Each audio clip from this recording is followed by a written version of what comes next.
السلام عليكم ورحمة الله وبركاته. إن الحمد لله نحمده ونستعينه ونستغفره ونعوذ بالله من شرور أنفسنا ومن سيئات أعمالنا. من يهده الله فلا مضل له ومن يضلل فلا هادي له. وأشهد أن لا إله إلا الله وحده لا شريك له وأشهد أن محمدا عبده ورسوله صلى الله تعالى عليه وعلى آله وصحبه وسلم تسليما كثيرا. أما بعد، فقد قال الإمام البخاري رحمه الله تعالى: باب الصدقة باليمين.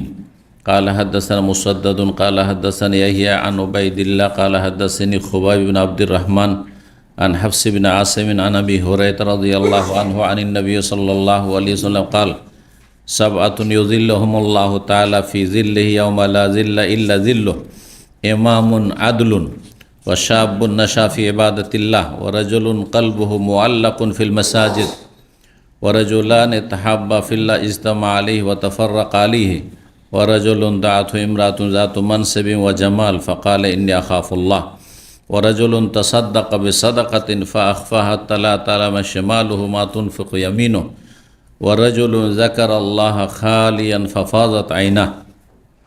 সম্মানিত ভাতৃমণ্ডলী, আল্লাহ রাব্বুল আলামিনের প্রশংসা এবং প্রিয় নবী সাল্লাল্লাহু আলাইহি সাল্লামের উপর সালাত ও সালামের পর আজ মঙ্গলবার 27শে জমাদার শানি 1445 হিজরি মোতাবেক 9 জানুয়ারি 2024 আমাদের ধারাবাহিক আলোচনা সহিহুল বুখারীর জাকাতের পর্ব নম্বর 8। ইমাম বুখারী রাহিমাহুল্লাহর এই জাকাতের পর্বের অধ্যায় নম্বর 16। বিষয়বস্তু বাবু সাদাকাতে বিল ইয়ামিন। এই অধ্যায় হচ্ছে ডান হাতে সাদকা করা সম্পর্কে। ডান হাতে দান খায়রাত করা, যখন দান করবেন ডান হাতে দেবেন, এটি হচ্ছে ইসলামী শিষ্টাচার, ইসলামী আদব। বাম হাত ব্যবহার করবেন না। এমনিও আদান প্রদানে বাম হাত ভালো কাজের ক্ষেত্রে ব্যবহার করা বাঞ্ছনীয় নয়, হয় নিষিদ্ধ একবারে কঠিনভাবে, যেমন বেশ কিছু বিষয় এসছে। পানাহারের ক্ষেত্রে, খাওয়ার ক্ষেত্রে কেউ বাম হাতে খায় তো এটি হারাম।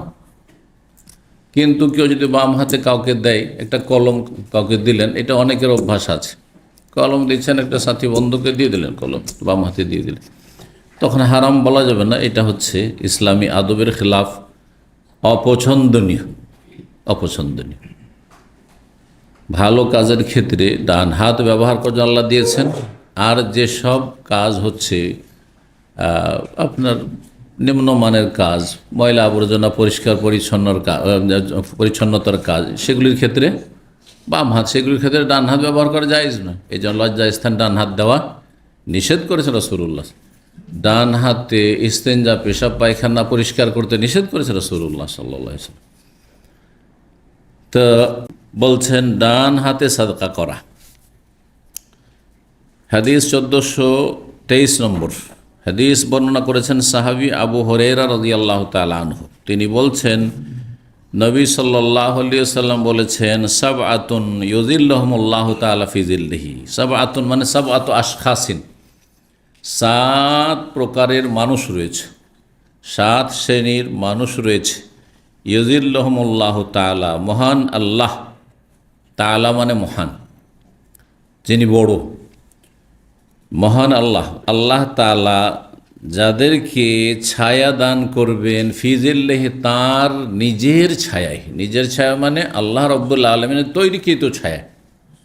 এই না নিজের ছায়া মানে, নিজের ছায়া বলতে একটা হচ্ছে যে আমার ছায়া যদি আমরা বলি, তার মানে আমার শরীরের ছায়া।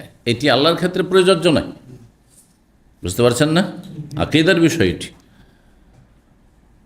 এখানে। ফি যিল্লিহি মানে আল্লাহর মালিকানাধীন ছায়া, আল্লাহর সৃষ্টি ছায়া। সেটা কিসের ছায়া? অন্য একটি রিওয়ায়াত প্রমাণ করে সেটা ফি যিল্লি আরশি, আল্লাহর আরশ, আল্লাহর সৃষ্টি। আল্লাহর আরশ আল্লাহর সৃষ্টি নয়? আল্লাহ ছাড়া যা কিছু আছে পৃথিবীতে, সেটা দৃশ্য হোক অথবা অদৃশ্য হোক, দেখতে পাই আর না পাই, সব হচ্ছে আল্লাহর সৃষ্টি। খালেক এক, আল্লাহ আহাদ, আল্লাহ এক ও একক, লা শারীকা লাহু, তার কোনো শরীক নেই। আর মখলুক হচ্ছে অসংখ্য, ছোট বড় সব রকমের মখলুক রয়েছে আল্লাহ রাব্বুল আলামিন। তো আল্লাহ রাব্বুল আলামিন তার সৃষ্টিকৃত ছায়া মানে আরশের ছায়ায় তাদেরকে স্থান দেবেন। কখন? ইয়মা, এমন এক মহাদিবসে, লা জিল্লা ইল্লা জিল্লাহু, সেই দিন আল্লাহর এই ছায়া ছাড়া আর কোনো ছায়া থাকবে না। পৃথিবীতে অনেক রকমের ছায়া আছে, বাড়িঘরের ছায়া, তো গাছপালার ছায়া, মানুষের ছায়া, প্রতিটি সৃষ্টির ছায়া, তাই না? মেঘমালার ছায়া, মেঘমালা ওই সূর্যের সামনে আছে, ওটাই ছায়া আপনার। জি, মেঘের ছায়া পড়েছে, সেই জন্য আপনাকে রোদ লাগে না। কিন্তু সেই দিন একমাত্র হাসরের মাঠে মহাদিবস হচ্ছে ইয়ামুল কিয়ামা, সেই দিবসে আল্লাহ রাব্বুল আলামিনের এই একটি ছায়া থাকবে, সেটা হচ্ছে আরশে আজিমের ছায়া। 7 প্রকারের মানুষ কারা এখানে বর্ণনা করা হয়েছে। ইমামুন আদলুন, তাদের একজন হচ্ছেন বা এক শ্রেণী হচ্ছে এমন শাসক। ইমাম মানে এখানে রাষ্ট্রীয় ইমাম, ইমাম মানে বড় ইমাম। ইমাম 2 ভাগে বিভক্ত কোরআন হাদিসের ভাষায়, ছোট ইমাম আর বড় ইমাম। ছোট ইমামের ইমামতিকে বলা ইমামতে সুগরা, বড় ইমামের ইমামতিকে বলা ইমামতে কুবরা বা উজমা, বৃহৎ ইমামতি। ছোট ইমামকে কে বলতে পারেন? যে বলবেন হাত তুলবেন। ছোট ইমাম আর বড় ইমাম কে? হ্যাঁ, ওক্তে মসজিদের ইমাম। আর জমা মসজিদের ইমাম হলে বড় ইমাম নাকি? হ্যাঁ হ্যাঁ, ছোট ইমাম মানে হচ্ছে যার নেতৃত্ব মসজিদের সাথে আর ওই সালাতের সময়কালে সীমিত। যতক্ষণ ইমাম সাহেব মসজিদে এক তো নেতৃত্ব তার সীমিত কোথায়? মসজিদে, মসজিদের বাইরে কোনো নেতৃত্ব নেই একজন মসজিদের ইমামের, সীমিত তার নেতৃত্ব। দ্বিতীয় হচ্ছে শুধুমাত্র ওই সালাতের শুরু থেকে শেষ পর্যন্ত, আল্লাহ আকবার থেকে সালাম ফিরা পর্যন্ত। আল্লাহ আকবার তাকবীরে তাহরিমার আগেও তার নেতৃত্ব নেই, বোঝা গেছে না? আর সালাম ফেরার পরেও তার নেতৃত্ব বা আনুগত্য নেই। এই না যে সালাম ফেরার পরে তার আনুগত্য করতে ইমাম বসে আছে, তো আপনাকে বসে থাকতে হবে। হ্যাঁ, ইমাম বেদাতি মোনাজাত ধরেছে, তো আপনাকে ধরতে হবে না? মোটেই না। হ্যাঁ, ইমাম বলছে আমি মসজিদে আজকে বসবো, যাব না, আসর পড়ে মাগরিব পড়েই যাব, মাগরিব পড়েছি এশা পড়ে যাবো, তা আপনাকে বসে থাকতে হবে নাকি? তাহলে কোনো আনুগত্য নেই, শুধু আনুগত্য সালাতের অবস্থায়। এটা হচ্ছে ইমামতের সুগরা, ক্ষুদ্র ইমামতি, ক্ষুদ্র ইমামতি, ক্ষুদ্র নেতৃত্ব। আরেকটি নেতৃত্ব হচ্ছে বৃহৎ নেতৃত্ব, যেই নেতৃত্ব গোটা দেশের ওপর চলছে, সেটা মসজিদের ভিতরেও চলছে, বাইরেও রাস্তাঘাটেও চলছে, হ্যাঁ, আইন কানুন আদেশ নিষেধের ক্ষেত্রেও চলছে, অর্থাৎ রাষ্ট্রীয় নেতা। ইমাম মানে আসলে নেতা, ইমাম মানে নেতা, লিডার। ইমাম মানে লিডার। এই জন্য আজকাল ইংরেজি ভাষাতে ইমামতি করা বলছে হ্যাঁ লিড বলা হচ্ছে। হ্যাঁ, অমুক লিড করছেন কিসের? সালার বা প্রেয়ারের লিড করছেন। তো যে রাষ্ট্রীয় নেতা তাকে ইমামে আজম বলা হয়, সে হচ্ছে বড় ইমাম। তো বলছেন যে এমন ইমাম মানে কোন ইমাম? তাহলে এটা রাষ্ট্রীয় ইমাম, রাষ্ট্রীয় ইমাম, রাষ্ট্রপ্রধান। তার নাম বিভিন্ন হইতে পারে। তার ইসলামিক নাম যদি একবারে 100% ধরতে চান যে আসল নামটা কি হওয়া উচিত, তো সেটা সবচেয়ে উত্তম যেই নামটি রাসূলুল্লাহ সাল্লাল্লাহু আলাইহি ওয়াসাল্লামের পরে হ্যাঁ মুসলিম শাসকদের ছিল, সেটা হচ্ছে খলিফা। খলিফা মানে স্থলাভিষিক্ত। খলিফা মানে হচ্ছে স্থলাভিষিক্ত, স্থলযুক্ত অভিষিক্ত। হ্যাঁ, একজন চলে গেছেন, তার শূন্য জায়গায় যিনি বসলেন বা আসন গ্রহণ করলেন, স্থলাভিষিক্ত। এটাকে ফার্সি ভাষায় বলা হয়, এটা আমাদের দেশে অনেকে বোঝে জানাসিন। যা মানে জায়গা, নাসিন মানে বসা, কারো জায়গায় বসা। তো মুসলিম শাসককে খলিফা কেন বলা হয়? খালাফে আখলফু মানে আগের যিনি ছিলেন তারপরে যিনি এসে তার জায়গায় বসেছেন। রাসূলুল্লাহ সাল্লাল্লাহু আলাইহি ওয়াসাল্লাম চলে গেলেন, তখন তার জায়গায় কে এসে বসলেন? আবু বকর সিদ্দিক। এই জন্য আবু বকর সিদ্দিককে শুধু খলিফা এটা সংক্ষেপে বলা হতো, কিন্তু আসল এখানে বাক্য হচ্ছে খলিফাতু রাসূলিল্লাহ, খলিফাতু রাসূলিল্লাহ, রাসূলুল্লাহ সাল্লাল্লাহু আলাইহি ওয়াসাল্লামের খলিফা, আল্লাহ রসুলের স্থলাভিষিক্ত। যখন তিনি চলে গেলেন তার স্থলাভিষিক্ত আবু বকর দুনিয়া থেকে চলে গেলেন, জায়গা খালি, তাহলে এখানে কে বসলেন? ওমর। ওমর রাদিয়াল্লাহু আনহু খলিফা। কার খলিফা? তিনি আবু বকরের খলিফা, স্থলাভিষিক্ত। তাকে বলবেন যে রাসূলুল্লাহ সাল্লাল্লাহু আলাইহি ওয়াসাল্লাম খলিফা। হ্যাঁ, কার খলিফা? আর আল্লাহর খলিফা বলবেন না। আল্লাহর খলিফা বললাম গুমরাহি, এই গুমরাহি। এটা 1400 বছর ইতিহাসে কোনো ইসলামী কিতাবে তাফসিরও পাবেন না যে মানুষ আল্লাহর খলিফা, কোনো তফসিরে পাবেন না। একমাত্র ইখওয়ানি জামাতি তফসিরে পাবেন, যারা ইসলামের রাজনৈতিক ব্যাখ্যা করেছে। আর ইসলাম মানে ইসলাম ব্যবহার করে আমার ক্ষমতায় যেতে হবে। ইসলামের কিছু আয়াত রয়েছে কোরআন কারিমে, সেগুলি এমনভাবে ব্যাখ্যা দিতে হবে, আর ওগুলোই হলো তফসিরুল কোরআন মাহফিল। ওদের তফসিরের নাম হচ্ছে সেই আয়াতগুলো শুধু বেছে বেছে নিয়ে ওগুলো নিয়ে আলোচনা করা, কারণ উদ্দেশ্য হচ্ছে এই কোরআনের মাধ্যমে গদিতে যাওয়া। এরাই শুধু বলেছে যে মানুষ হচ্ছে আল্লাহর খলিফা, আদম আল্লাহর খলিফা না, আদম আল্লাহর খলিফা না। খলিফা কার লাগে? যার জায়গা শূন্য হয়। আল্লাহ জায়গা শূন্য?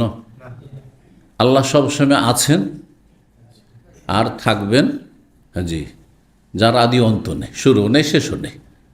হুয়াল আউয়ালু ওয়াল আখিরু ওয়াল যাহিরু ওয়াল বাতিনু ওয়া হুয়া বিকুল্লি শাইইন আলিম। আল্লাহ হচ্ছেন আউয়াল, শুরু, আল্লাহ হচ্ছেন শেষ, আল্লাহ জাহির, আল্লাহ বাতিন, আল্লাহ সব কিছু। শুধু আল্লাহর খলিফা অসম্ভব, কেউ হতে পারে না। আমি এখানে আছি, একটু উদাহরণ দিয়ে বুঝে, আমি এখানে আছি, তাহলে এখানে আপনাদের কারো বসার প্রয়োজন আছে দাস দেওয়ার জন্য? কখন লাগবে এটা? এই জায়গাটা যখন শূন্য হবে, অমুক তার জায়গায় বসে আজকে দাস দিয়েছে। এবার বুঝতে পেরেছেন? জি, এটি শুধু মানুষের ক্ষেত্রে প্রযোজ্য। তখন তারা প্রশ্ন করে, এই যারা মানে রাজনৈতিক ব্যাখ্যা করেছে ইসলামের, যে আদম তাহলে তার কার খলিফা?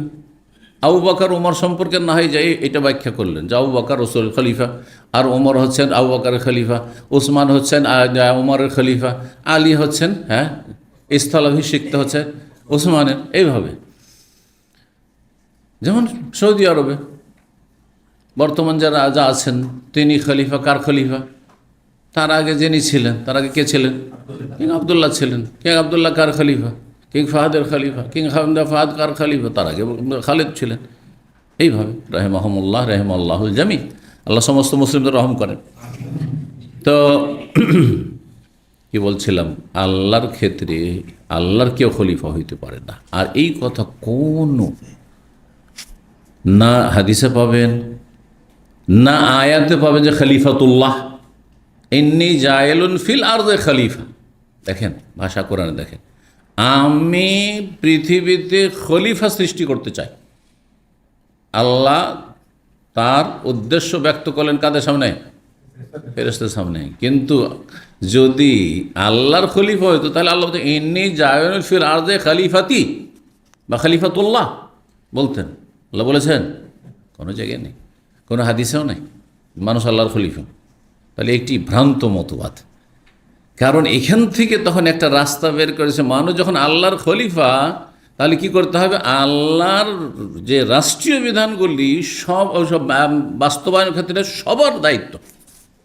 সুতরাং চোরের হাত কাটা আর কেসাস, হত্যার বদলে হত্যা, আর জেনাকারী শাস্তি দেওয়া, বিবাহিত হলে রজম করা, আর অবিবাহিত হলে তাদের বেত্রাঘাত করা ইত্যাদি, এসব দণ্ডবিধান যেগুলো রয়েছে, এগুলি দায়িত্ব শুধু ওই শাসকের না, আমারও দায়িত্ব, আলেমেরও দায়িত্ব, আপনার দায়িত্ব। সুতরাং কি ইসলামী আন্দোলন কেন করেন না? বুঝতে পেরেছেন? কোথায় গেল আন্দোলন করতে হবে? তাহলে আপনারা ঠিক আছে দিনের তালিম দিচ্ছেন, কিন্তু ইসলামী আন্দোলন করতে করেন আপনারা। ইসলামী বিপ্লব কোথায় আপনাদের? ইসলামী আন্দোলন আর বিপ্লব, আন্দোলন আর বিপ্লব এগুলো কোরআন হাদিসে কোথাও খুঁজে পাবেন না। এই আন্দোলন শব্দটি আর বিপ্লব শব্দের দুটো শব্দ কোরআন হাদিসে কোথাও খুঁজে পাবেন না। ভালো করে শোনেন, ইসলামকে কোরআন হাদিস থেকে শিখুন। এই শব্দগুলি নব আবিষ্কৃত শব্দ। আন্দোলন মানে হারাকা, বা তেহরিক, আর বিপ্লব মানে হচ্ছে আপনার সৌরা। বা ইনকেলাব, যেটাকে ইনকেলাব। তো ইনকেলাব কমিউনিস্টরা বলে ইনকেলাব জিন্দাবাদ, ইনকেলাব জিন্দাবাদ, কমিউনিস্টরা চায়, অন্যরা চায়, তাই না? আগের যারা আছে তাদেরকে থাকতে দেবো না, পরিবর্তন ঘটাবো আর আমরা আসবো, সেই জন্য ইনকেলাব জিন্দাবাদ, তারপরে আমরা জিন্দা হব। জি, এসব কথা ইসলামে নেই আসলে।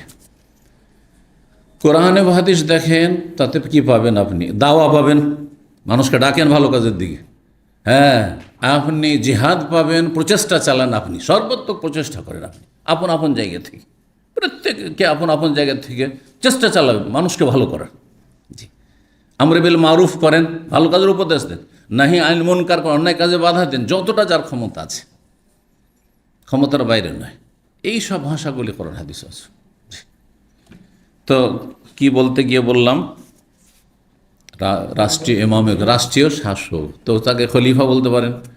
আবার তারপরে খলিফা বলার যুগ শেষ হলো, তখন মালিক, কিং বলা শুরু হলো, রাজতন্ত্র যখন আসলো। হ্যাঁ, ওমাইয়া বংশের যুগ যখন চলে আসলো, যদিও তারা খলিফা বলতো, কিন্তু আসলে এটি আসলে ওই খলিফা খেলাফত ছিল না। খেলাফতের নিজের বংশের মধ্যে সীমিত থাকবে না, তাহলে এটা তখন কি? হ্যাঁ, রাজাদের সিলসিলা শুরু হলো, রাজতন্ত্র যেটাকে বলা হচ্ছে। আর তারপরে যখন গণতন্ত্র আসলো, তখন আর কিং আর রাজাও বলা হচ্ছে না, বাদশাহ বলা হচ্ছে না, কি বলা হচ্ছে তখন? তখন সে কোনো জায়গায় রাষ্ট্রপতি শাসন, তো কোনো জায়গায় প্রধানমন্ত্রী শাসন ইত্যাদি সব। এক সময় বাংলাদেশে দেশের প্রধানকে কি বলা হতো? রাষ্ট্রপতি বলা হতো। এখন যদিও রাষ্ট্রপতি আছে, কিন্তু উনি সম্মানের দিক থেকে অনেক বড়, কিন্তু আসল পাওয়ার কার হাতে? প্রধানমন্ত্রীর হাতে। তো এইসব নাম পরিবর্তন হতে পারে, কিন্তু কাজ পরিবর্তন হয়নি। ইমামে আজমকে, যিনি রাষ্ট্রের প্রধান ব্যক্তি, তিনি হচ্ছেন সবচেয়ে বড় ইমাম। জি, তাকে গোটা দেশ সম্পর্কে জবাব দিতে হবে। দেশে কল্যাণ করেছে না অকল্যাণ করেছে। আমাকে আপনাকে দেশ সম্পর্কে জবাব দিতে হবে না, আমাকে আমার বাড়ি সম্পর্কে জবাব দিতে হবে, আমার বাড়ির পাশের লোক সম্পর্কে জবাব দিতে হবে না। হ্যাঁ, মুখে বলেছি কি না ভালো কথা, হ্যাঁ, তাদেরকে সঠিক রাস্তা দেখাবার চেষ্টা করেছি, এতটুকু জিজ্ঞাসা হইতে পারে, যার যত এলেম আছে সেই হিসাবে। কিন্তু তারা কে সংশোধন করেননি কেন, বা তারা এইগুলো করেননি কেন? বল প্রয়োগের ক্ষেত্রে, বল প্রয়োগ আমার কাজ না, কোনো আলেমের কাজ না। 3টা স্তর আছে ভালো কাজ করার ক্ষেত্রে, অন্যায় বাধা দেওয়ার ক্ষেত্রে। কয়টা স্তর আছে? একটা হচ্ছে বল প্রয়োগ করা, যেটা শাসকের জন্য, আপনি বাড়ির শাসক, আপনার জন্য, আপনার স্ত্রী ছেলেমেয়ের বল প্রয়োগ করে। ভাইয়ের স্ত্রীর উপরে চলবে? মার খেয়ে বড় লোক হয়ে যাবে ভাইয়ের কাছে, ঠিক না?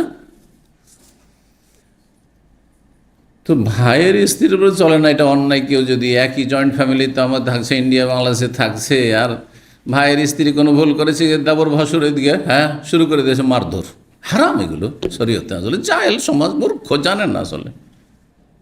হ্যাঁ, এমনকি শ্বশুর, একজন মহিলা, তার শ্বশুর তার অভিভাবক না। কে অভিভাবক? বিয়ে দিয়ে দিয়েছে, তার স্বামী অভিভাবক, তার বিয়ে হয়নি, তার বাবা অভিভাবক। বাবা থাকতে ভাই হস্তক্ষেপ করবে, অনেক সময় এরকম হচ্ছে। হ্যাঁ, যে বাবার মায়া আছে, অথবা শাসন করতে চাই না, আর শাসন করলেও সে সেভাবে করবে, কিন্তু ভাই অনেক সময় বোনের উপর জুলুম করে দিচ্ছে, সেটা তার হস্তক্ষেপ জায়েজ না যতক্ষণ বাবা বেঁচে আছে, বাবার অনুমতি ছাড়া। জি, আর সেটাও শরীয়তে আবার জায়েজ কিনা, কারণ বাবাকে তো লাগামহীন ছেড়ে দেওয়া হয়নি যে যা ইচ্ছা তাই করবে। জি, তো যাই হোক, ফিরে আসি। ইমামের ব্যাখ্যা করছিলাম, কথা লম্বা হয়ে গেল। ইমামুন আদলুন, এই হাদিসটিতে আসছে, কিন্তু প্রসিদ্ধ যে হাদিস সেটিতে রয়েছে ইমামুন, কি শব্দ রয়েছে জানা আছে? আদেলুন, ইসিম ফাইল। আদেল মানে ন্যায়পরায়ণ। ন্যায়পরায়ণ, ন্যায়পরায়ণ কাকে বলা হয়? যার কাজে কর্মে রাষ্ট্র পরিচালনায় ন্যায় নীতি রয়েছে, অন্যায় কোনো কিছু করে না, যথাসাধ্য ন্যায় নীতি অবলম্বন করে। তাহলে মুসলিম শাসক যদি ন্যায়পরায়ণ হয়, ন্যায় নীতি অবলম্বন করে, তার অনেক ফজিলত রয়েছে। 1 নম্বরে তার স্থান আল্লাহর সেই আরশের ছায়ায়। কিন্তু এর বিপরীত, তাহলে যাই নিতে হবে, ন্যায়পরায়ণ না হয় যদি অন্যায়কারী হয়, জালেম শাসক হয়, দেশে পাপের ছড়াছড়ি করিয়ে দিল, দেশের অবনতি নিয়ে আসলো, সেটা আর্থিক অবনতি হোক, অথবা দুর্নীতি হোক, অথবা আপনার জুলম অত্যাচার হোক, যে কিছু হোক না কেন, তাহলে কঠিন শাস্তি রয়েছে। যার যেমন সম্মান রয়েছে তেমন তার জবাবদিহিতা রয়েছে। এটা এত সহজ বিষয় নয়। যার যত মর্যাদা রয়েছে তত তার হিসাবও কড়াকড়ি রয়েছে, এটা মনে রাখেন। দেখেন, একটা সাধারণ মানুষ আপনাদের মধ্যে যদি একটা গেঞ্জি গায়ে দিয়েও চলে আসে এখানে, হ্যাঁ, গেঞ্জি গায়ে দিয়ে আর একটা টাইট প্যান্ট পরে চলে এসছে বা টাকানা নিচে পরে আছে, তারপর কেউ দেখতেও যাবে না আর কেউ তার সম্পর্কে আপত্তিও তুলবে না, ঠিক কিনা? কিন্তু আমি যদি পাঞ্জাবিও গায়ে দিয়ে চলে আসি, তারপরে তাহলে পাঞ্জাবি গায়ে দিয়ে চলে আসে, হ্যাঁ, রঙিন যদি এমন কিছু, বাংলাদেশে পাঞ্জাবিতে নকশা আছে না আজকাল, যত নকশা তত মানে ভালো পাঞ্জাবি একটা। তো চিন্তা করো, আচ্ছা নকশাওয়ালা পাঞ্জাবি যদি আমি পরে চলে আসি, সাদা না পরে, বাকি সাদা সিদার না হয়, ভালো লাগবে? ভালো লাগবে না।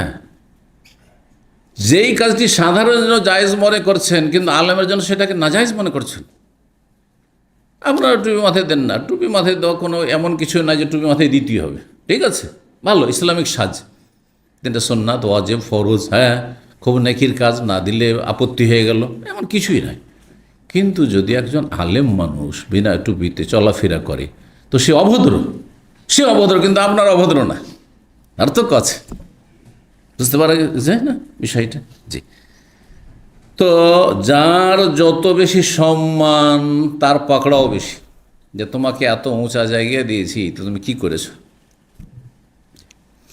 এমামুন আদলুন, আদেলুন নাই পরায়ণ, যদি আদেল নাই পরায়ণ হয় তো আদলুন মানে নাই, মানে এত বেশি, হ্যাঁ, নাই নীতি অবলম্বন করে যে তাকে বলা যেতে পারে যে সে নিজেই নাই, নিজেই সুবিচার। এটা হচ্ছে মোবালাগা, এতে অর্থের ব্যাপকতা রয়েছে এই শব্দে।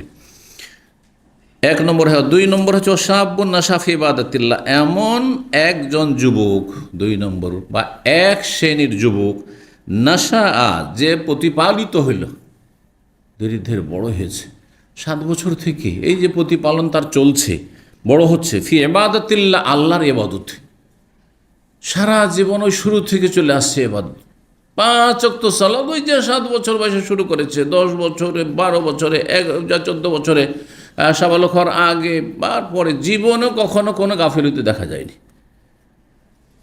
শুধু সালাতের ক্ষেত্রে না, যাবতীয় বন্দেগীর ক্ষেত্রে নাশা তার লালন পালন হয়েছে যেন কিসের ওপর? আল্লাহর ইবাদত, ইসলামিক পরিবেশে সে গড়ে উঠেছে। শুরু থেকে কোরআন মুখস্থ করা, কোরআনের প্রতি আমল করা, কোরআনের শিক্ষা লাভ করা, দ্বীনের জ্ঞান অর্জন করা এবং ভালো কাজ করা, এদের ফজিলত, যার জীবনটা ইবাদতের, ইবাদতের জীবন।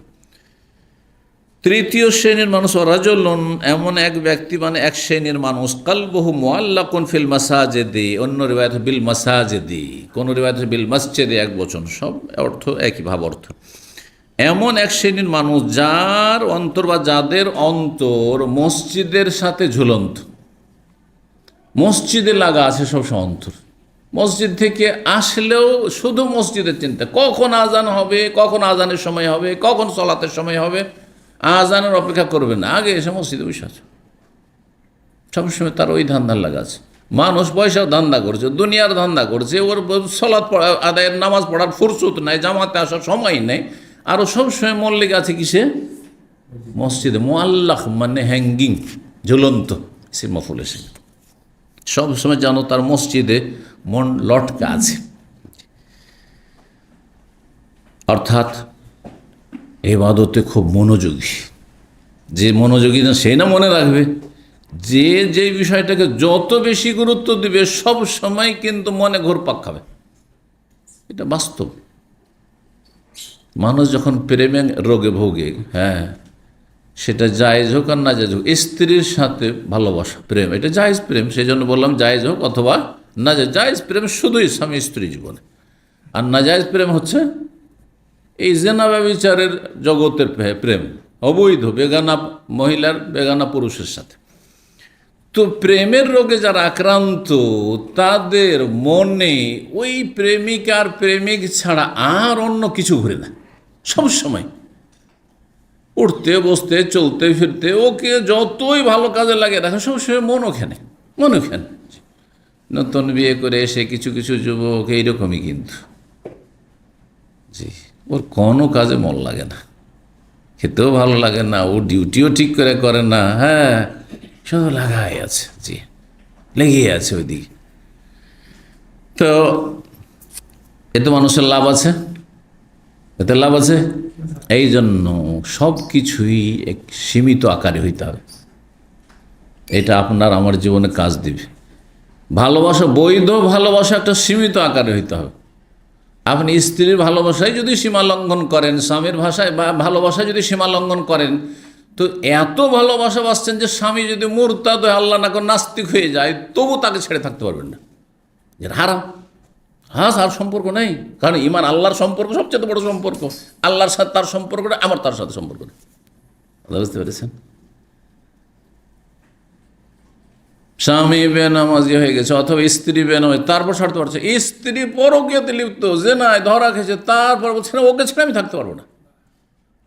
কখন হয়? যখন সীমা লঙ্ঘন করেছেন ভালোবাসে। এই জন্য কোনো ক্ষেত্রে সীমা লঙ্ঘন ভালো না।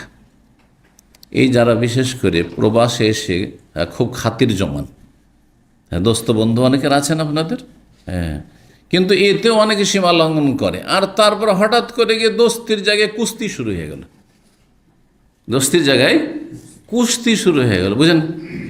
দোস্তির জায়গায় কুস্তি এমন যে নিজের বাসাতে খেলে ওখানে গিয়ে হাত ধয়, এটা আমার দেশের ভাষা।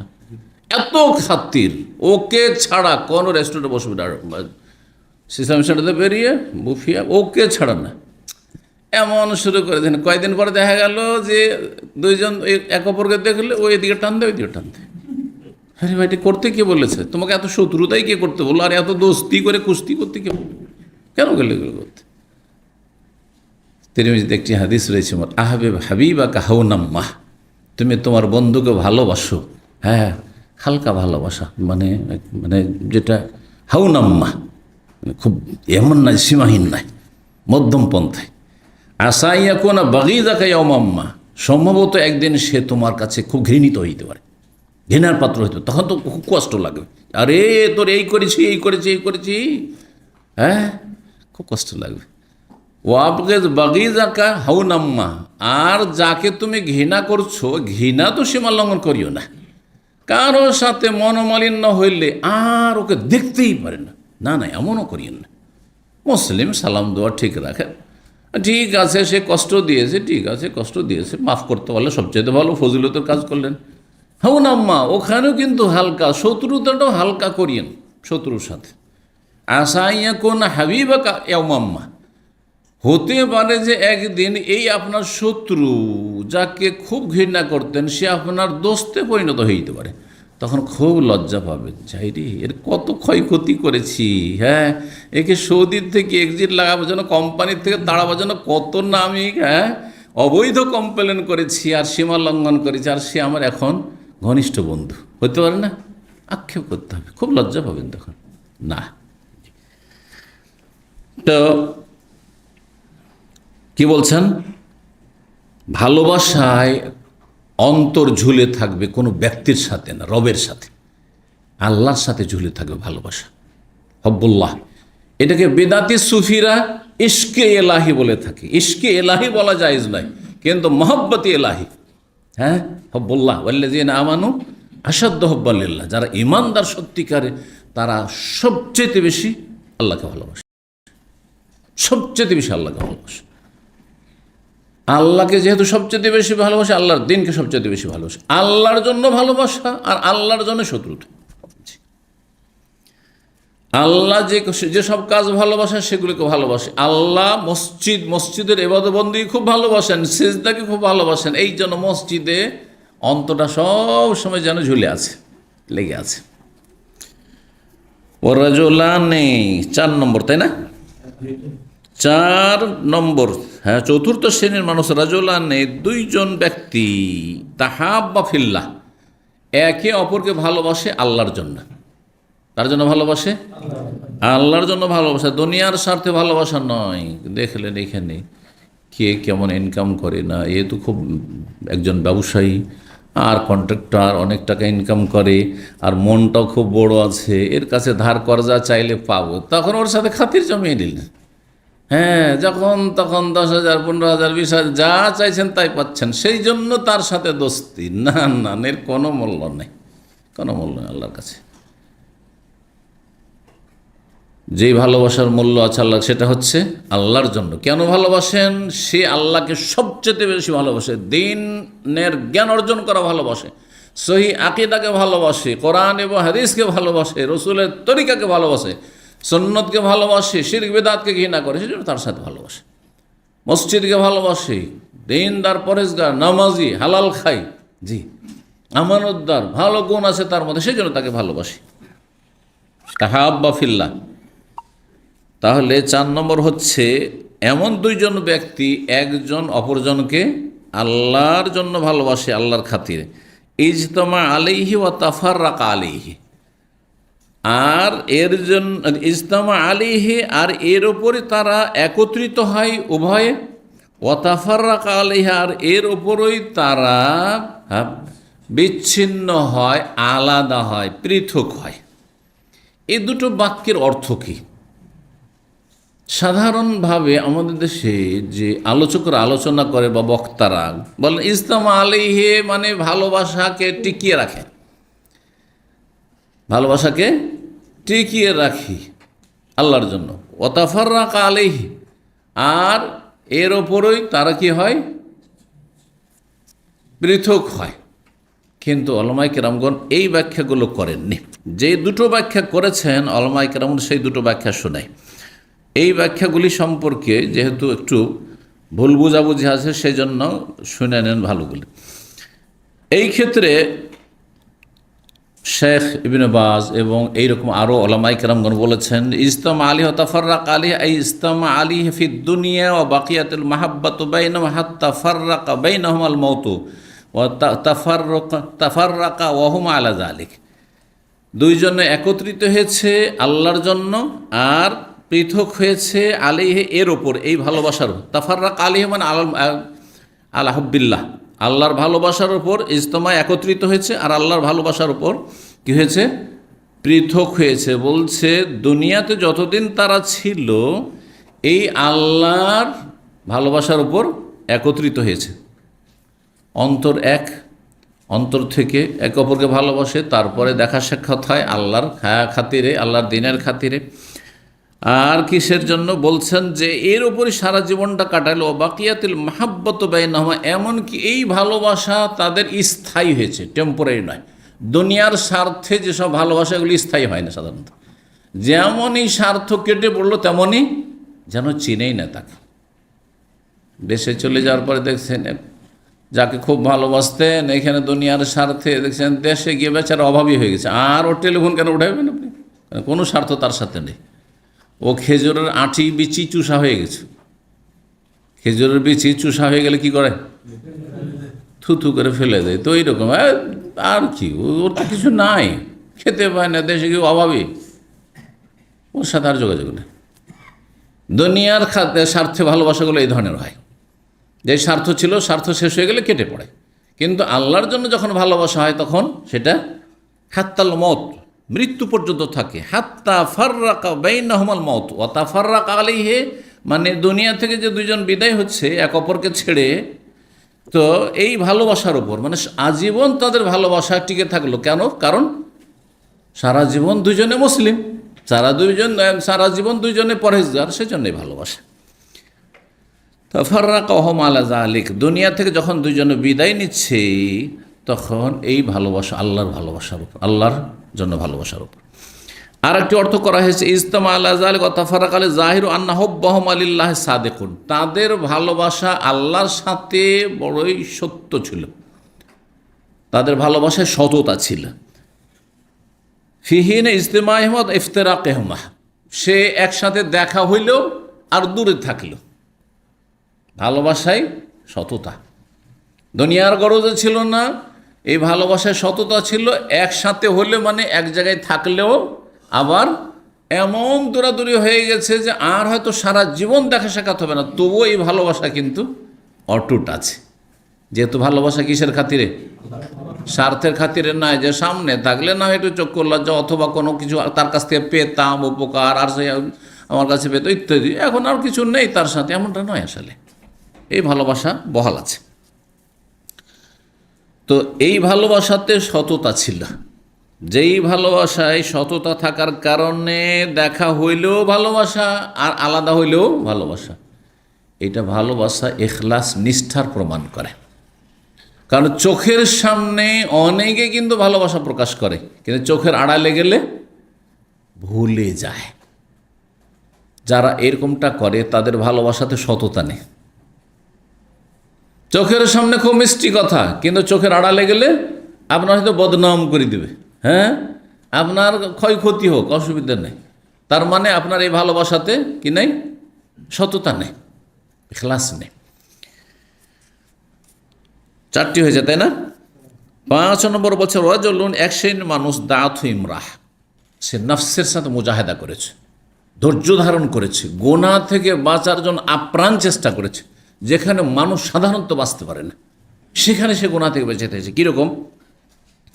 তাকে এমন একজন ভদ্র মহিলা আহ্বান করছে কুকাজের জন্য, ব্যভিচারের জন্য।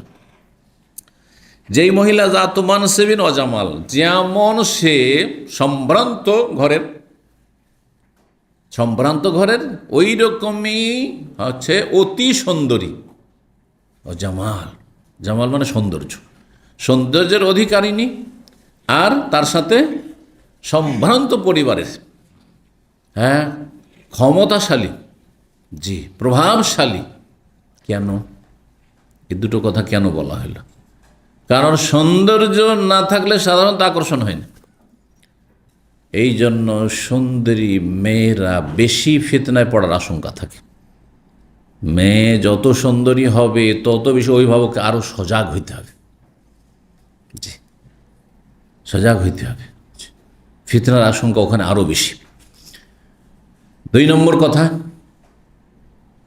যে বলা হয়েছে প্রভাবশালী। কেন বলা হয়েছে প্রভাবশালী মেয়ে? কেন বলা হয়েছে? চিন্তা করেছেন কোনোদিন? এমনি সাধারণ একটা মেয়ের কথা কেন বলা হয়নি? ডাকছেও মহিলা, কারণ একটা সাধারণ গরিবের ঘরের মেয়ে যদি ডাকে আর আশেপাশের কেউ যদি জানতে পারে তাহলে হইচই শুরু করে দেবে, তাই না? সাথে সাথে ডোল পিটে দিবে, জানিয়ে দিবে সবকে, কারণ কোনো ভয় নেই। ওই পরিবার বলে কোনো ভয় নেই, রিয়াকশন বলে কোনো ভয় নেই। কিন্তু প্রভাবশালী ঘরের মেয়ে যদি কুকাজও করে, কারো মুখ খুললে জিভা কেটে নেবে। দাদা বুঝতে পেরেছেন না? বুঝেন না বিষয়টা? আপনার গ্রামে সবচেয়ে বড় ধনী আর দুর্দান্ত, অথবা তার হাতে অনেক কি আছে, সন্ত্রাসী খনি আছে, আর তার মেয়ে, তার বোন, তার স্ত্রী যদি খারাপ হয়, জবান খুলতে পারবেন? বাঁচতে পারছেন না, বহুবার চিন্তা করতে হবে কোনো কথা বললে। সুতরাং যা কিছু হচ্ছে হচ্ছে, মুখ খোলার কোনো উপায় নেই। রাষ্ট্রীয় ক্ষমতায় যারা আছে তাদের বিরুদ্ধে কোনো কথা খুলেন, দেখেন সারা জীবনের জন্য ভিতরে ঢুকিয়ে রেখে দিল, ঠিক না? তাহলে বহুবার চিন্তা করতে হবে। কিন্তু একটা সাধারণ মানুষ, সাধারণ পরিবারে যদি হয়, তাহলে অনেক সময় মানুষ বাড়িও বলে দিচ্ছে, বাড়িয়ে মিথ্যাবাদ দিয়ে দিচ্ছে, কারণ কোনো ভয় নেই। জি, ইউসুফ আলাইহিস সালামের মধ্যে এই বৈশিষ্ট্য সবচেয়ে বেশি ছিল, সবচেয়ে বেশি ছিল। আমাদের জন্য আদর্শ রাসূলুল্লাহ সাল্লাল্লাহু আলাইহি ওয়াসাল্লামের পরে আম্বিয়া রাসূলগণ। চিন্তা করুন আপনি, এই গুণটি সেখানে পাওয়া যাচ্ছে কি যাচ্ছে না? একেতে জুলাইখা অতি সুন্দরী, যেমন সুন্দর ইউসুফ আলাইহিস সালাম তেমন সুন্দরী মহিলা, বড়ই ফিতনার কারণ। কেন কালো কুৎসিত যদি হয় তাহলে এমনিতে মন চায় না, তাহলে এমনিতে কেটে পড়ার চেষ্টা করবেন আপনি সেখান থেকে। আর সেখানে নিজেকে সামলাতে পারছেন না তার সৌন্দর্য দেখে। 2 নম্বর হচ্ছে যে রানী নিজে ডাকছে, যদি কেউ জানতেও পারে আশেপাশের, হ্যাঁ, গোটা বাড়িতে যে সব চাকর নকর আছে, দাস দাসী জানতে পারে, কোনো কথা বলতে পারবে? রানী কি করছে না করছে কোনো কথা বলার ক্ষমতা আছে? অসম্ভব কথা, মুখ খোলা, ঠিক না? ভয় আছে। তাহলে বেটার চান্স এর জন্য ছিল যেন দুনিয়াদারদের জন্য, পাপিষ্ট অসৎ লোকদের জন্য এত ভালো চান্স যে এইখানে জেনা ব্যভিচার যদি রানীর সাথে করা হয় তো কোনো চিন্তা নেই, কোনো ভয় নেই, মানে পার্থিব কোনো শাস্তির ভয় নেই। কারণ রানী নিজে বলছে, বরং এর উল্টো ভয় আছে যে তার ডাকে যদি সাড়া না দিই তাহলে আমাকে কোনো অপবাদ দিয়ে জেলে ঢুকিয়ে দেবে। কারণ স্বামীকে বললেই হলো, একটা অপবাদ দিলেই হলো, সারা জীবনের জন্য জেলে ঢুকিয়ে দিও। আর তাই করলো। হ্যাঁ, 7 বছর জেল খাটতে হলো শুধু এই জন্য যে গুনাহ থেকে বাঁচার জন্য। এই আল্লাহর পরীক্ষা। আপনার মতো আমার মতো দুর্বল ইমানের মানুষ হলে তা আমি গুনাহ থেকে বেঁচেই ভুল করলাম না, পাপ থেকে বেঁচেই ভুল করলাম, না না না না কি করব, আমাকে যে ফাঁসিয়ে দিবে, আরে এইসব অজুহাত চলবে না, এইসব অজুহাত চলবে না। ওই দায়িত্ব আপনার না যে ফাঁসিয়ে দেবে না কি করে, আপনার দায়িত্ব হচ্ছে গুনাহ থেকে বাঁচা, পাপ থেকে বাঁচতে হবে, এটা আপনার কাজ। জি, দেখেন কিছু পরীক্ষা হইল, কিছু একটু কষ্ট হইল, জেলের কষ্ট হইল, হ্যাঁ, কিন্তু শেষে দোষ মুক্ত হয়ে বেরোলেন। দেন না, ইউসুফের কোনো দোষ ছিল না, ঠিক না, নির্দোষী সাব্যস্ত হলেন দেশের কাছে, সমাজের কাছে।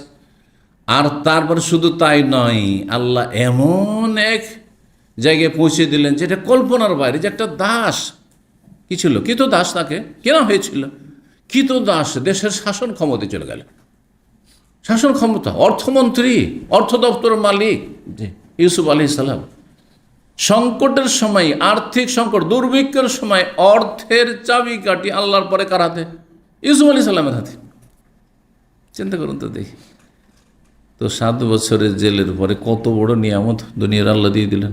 এই জন্য দুনিয়ার ক্ষেত্রে কখনো যদি কষ্ট হয় তো সবসময় ইয়াকিন রাখবেন, ইন্না মাআল উসরে ইউসরা। কোরআনে এমনিতে বলা হয়নি, কোরআনে যা বলা হয়েছে সাদাকাল্লাহ, সাদাকাল্লাহুল আজিম। আপনি শুধু তেলাওয়াতের পরে বলবেন, আর ইমান আপনার বলছে না, ইমান পাকা হচ্ছে না, চলবে না কাজ। বিদাতি কাজ না করে সুন্নতি সহি আকীদাটা রাখেন যে আল্লাহ যা বলেছেন সত্য, যে আজকে আমার জন্য একটু কঠিন হইল, আগামী দিনগুলো আমার জন্য স্বস্তির, শান্তির দিন, সম্মানের দিন আসছে। জি, যে কোনো বালা মুসিবত আসুক না কেন, তারপরে বড় উপহার আপনার জন্য আসছে, এই ইয়াকিন থাকতে হবে। আর আপনারা ইয়াকিন উঠে যায় আল্লাহ কাজ করেন। আল্লাহ সম্পর্কে যত সুধারণা রাখবেন তত বেশি আল্লাহ আপনাকে সে অনুযায়ী দেবেন। হাদিসে কুদসি। জি, নফসের সাথে জিহাদ যেমন তেমন কথা। তারপরে দেখেন গুনার, এগুলো গুনার, কিন্তু গুনার রাস্তা সহজ হয়ে যাও, সুন্দরী মেয়ে, আবার প্রভাবশালী ঘরের মেয়ে, না শুনলে বড় রিস্ক আছে তার কথা না শুনলে। তারপরে নিজে একটা যুবক ছেলে, এমন নয় যে বুড়ো মানুষ 60-70 বছর বয়স হয়ে গেছে আমাদের মতো, না, 18 বছর 20 বছরের ছেলে, এই বয়সটাই ইয়াং বয়সে গুনাহ থেকে বেঁচে থাকা, হ্যাঁ, নতুন নতুন যৌবনে পদার্পণ করেছে, এত সহজ নয়। তারপরে ইউসুফ আলাইহিস সালাম কীভাবে শক্ত হয়ে গেলেন চিন্তা করুন তো দেখি। এটাকে বলা হচ্ছে জিহাদ, নফসের বিরুদ্ধে জিহাদ। যে নিজের মনের বিরুদ্ধে, কুপ্রবৃত্তির বিরুদ্ধে জিহাদ করতে পারে না, সে মাঠে কিসে জিহাদ করবে? হ্যাঁ, সে মাঠে কিসে জিহাদ? যে ফজরে জিহাদ করে নিজেকে উঠাইতে পারে না, জাগাতে পারে না ফজরের সালাতের জন্য, সে জিহাদ কী করে করবে? অসম্ভব কথা। আর সেই জাতি কী করে বা জিহাদ করবে? যেই জাতির শতকরা 2 জন ফজরে জাগতে পারে না, সেই জাতি জিহাদের যোগ্য আছে? একেবারে অযোগ্য, এতে কোনো সন্দেহ নেই। ভালো করে লিখে নেন। জি, এই যোগ্যতা লাভ করতে হবে। সাহাবায়ে কেরামগণ যোগ্যতা লাভ করেছিলেন, এই জন্য আল্লাহ তাদেরকে বিজয়ী দিয়েছিলেন। বকরি ছাগল উট চড়াচ্ছিলেন, আর হঠাৎ করে রাষ্ট্রীয় ক্ষমতায় চলে গেলেন, নিয়ম নীতি চলে এসছে। জি, ইমানের বলে এসেছে। জি, এই নয় যে আর্থিক অস্ত্র শস্ত্র আর ধন সম্পদ অনেক ছিল, কিছুই ছিল না, কিছুই ছিল না। চিন্তা করুন সেই অবস্থাটি। জি, তারপরে বলছেন যখন ওকে ডাকছে, ওই ব্যক্তিকে ডাকছে, এইরকম একজন সুন্দরী মহিলা, প্রভাবশালী মহিলা, ডাকে সাড়া দিচ্ছে না। সে কি বলছে? ইন্নী আখাফুল্লাহ, আরে আমার কোন দুনিয়ার ভয় নেই, কারণ কেউ কিছু বলতে পারবে না, আমি জানছি, কিন্তু আমি যে আল্লাহকে ভয় করি। আল্লাহ যে দেখছেন, আল্লাহ যে সব শুনছেন, আল্লাহ যে সব জানছেন। ইন্নী আখাফুল্লাহ, আমি আল্লাহকে ভয় করি, মানুষকে ভয় করি না। ওয়ারাজুলুন তাসাদ্দাকা বিসাদাকা, আরেকজন মানুষ, কয় নম্বর? 6 নম্বর, সে দান করলো এমন দান, ফাখফাহা, সেটাকে বড় গোপন করলো, গোপনে লুকিয়ে দান করলো। হাত্তা লা তাআলামা শিমালুহু, বাম হাতও জানতে পারলো না, বাম পাশের লোক জানতে পারলো না, মা তুনফিকু, এমন ডান হাতে খরচ করলে। এই শব্দটি হচ্ছে, বা এই বাক্যটি হচ্ছে অধ্যায়ের সাথে সম্পর্ক, যে ডান হাতে দান করবেন। জি, ডান হাতে দান করবেন। জি, একটি রেওয়ায়াত রয়েছে এর বিপরীত, হ্যাঁ, যে হাত্তা লা তালামা ইয়ামিনুহু মা তুনফিকু শিমালুহু, বাম হাত যা খরচ করলো ডান হাত জানতে পারল না, কিন্তু হাদিসটি সহি নয়। হাদিসটিকে সাজ বলা হয়েছে, মানে সহি হাদিস বিরোধী। কারণ নবী সাল্লাল্লাহু আলাইহি ওয়াসাল্লাম এই কথা বলতে পারেন যে বাম হাতে খরচ করছো ডান হাত জানতে পারছেন, এটা বলতে পারেন না। আর একবার বলেছেন হাদিসটি, সুতরাং একরকমই বলেছেন, ঠিক না? এই নয় যে দুই রকমই বলেছেন। সুতরাং ওই বাক্যটি ঠিক নয়। এই বাক্যটি হচ্ছে প্রসিদ্ধ, সুর। তো এখানে এখলাস। ওয়ারাজুলুন যাকারাল্লাহ খালিয়ান, আর সপ্তম ব্যক্তি বা সপ্তম শ্রেণীর মানুষ যাদেরকে আল্লাহ তার আরশের ছায়ায় জায়গা দেবেন, যে নির্জনে আল্লাহকে ডাকে। কোথায়? নির্জনে, না মাহফিলে, মরিদানের সামনে, হ্যাঁ, ওয়াজ মাহফিলে। তাহলে বোঝা গেল যে মানুষের সামনে মাহফিলে খুব কান্না করতে পারে, এর প্রশংসা করা হয়নি। একা একা আল্লাহর সামনে শুধু আল্লাহ দেখছে, তখন যে যত বেশি কান্না করতে পারে। জি, খালিয়ান, খালি শব্দ বাংলা শব্দ আমরা ব্যবহার করছি, তাই না? এটা আরবি শব্দ। খালিয়ান, নির্জনতায় আল্লাহকে স্মরণ করে, আল্লাহর জিকির আজকার করে, সেটা দুয়ায় হোক আর সেজদায় হোক আর জিকির আজকার হোক। ফাফাদাত আইনা, আর আল্লাহর জিকির আল্লাহর দোয়ায় তার দুই চক্ষু দিয়ে অশ্রু প্রবাহিত হতে থাকে, জি, পানি ঝরতে থাকে। জি, ফাফাদাত আইনা। লক্ষ্য করে দেখবেন যে এই যে 7 শ্রেণীর মানুষ আছে এই বিষয়গুলি নিয়ে দেখবেন যে অধিকাংশ বৈশিষ্ট্যগুলিতে আপনার যে একটি বড় গুণ কাজ করেছে আল্লাহর আরশে জায়গা পাওয়ার জন্য, ছায়ায় জায়গা পাওয়ার জন্য, সেটা হচ্ছে ইখলাস, নিষ্ঠা, খুলুসিয়াত, অন্তরের সততা। দেখেন, যে ব্যক্তি নির্জনে কান্না করছে আর একজন সবার সামনে কাঁদতে পারছে, কার মধ্যে ইখলাস আছে? যে লুকিয়ে লুকিয়ে আল্লাহকে শুধু দেখে কাছে, মানুষকে জানতে দিতে চাই না যে আমি খুব কান্না করতে পারি আল্লাহর সামনে। তারপরে যেই ব্যক্তি লুকিয়ে দান করছে, ওর দুনিয়ার কোনো স্বার্থ নেই, শুধু আল্লাহকে জানাবো, আমি রবের কাছে নেকি চাই, আমি মানুষকে কেন জানতে দেবো? বোঝা গেছে? এখানেও ইখলাস। তারপরে যেই ব্যক্তি সব রকমের বেটার চান্স পেয়েছে জেনা ব্যভিচার করার জন্য, তারপরও জেনা করছে না, কিসের জন্য? নিয়াখাফুল্লাহ, ইখলাস।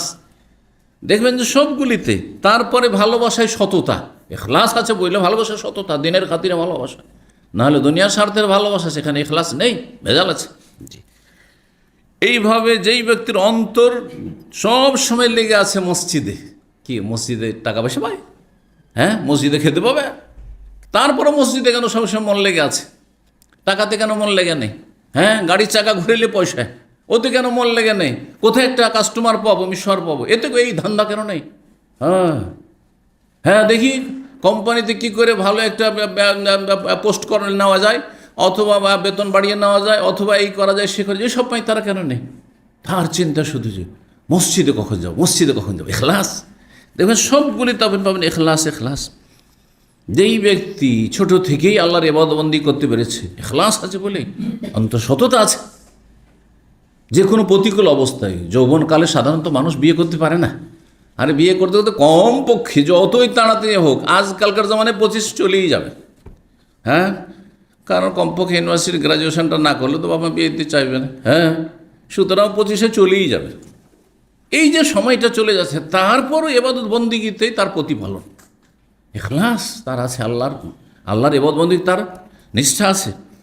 তারপরে যেই ব্যক্তির নাই পরায়ণ শাসক, তার দুনিয়ার স্বার্থ নেই, যে কি আমার চামচামি করছে, কি আমার সাথে আছে, কি আমার বিরোধিতা করছে, কি আমাকে ভালোবাসে না, ওই সব তলাশ করে বেড়াবে না।